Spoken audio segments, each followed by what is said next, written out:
Pemirsa, banyaknya tokoh perempuan yang akan mengikuti kontestasi pilkada disambut baik oleh pengamat politik.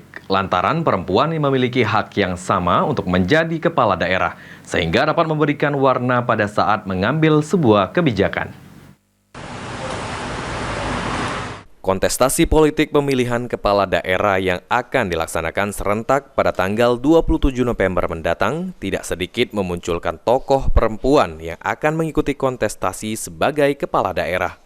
Hadirnya tokoh perempuan yang akan mengikuti kontestasi pilkada disambut baik oleh Siti Anisya, pengamat politik sekaligus dosen FISIP UIN Raden Patah Palembang.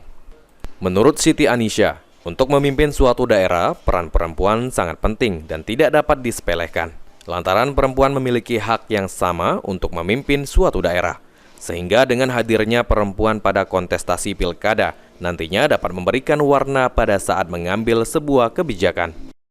Ya, khususnya untuk sebagai kepala daerah, tentunya perempuan ini tidak bisa kita sepelekan ya, karena sekarang sudah kita gaungkan kesetaraan gender di mana perempuan memiliki hak yang sama untuk dapat memimpin sebuah daerah.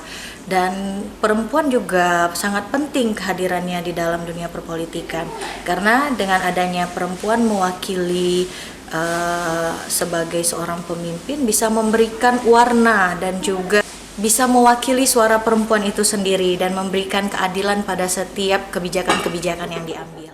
Siti Anisya berharap dengan hadirnya perempuan untuk maju di pilkada dapat memberikan semangat kepada generasi muda, khususnya perempuan untuk terjun di dunia politik. Eki Saputra, PAL TV.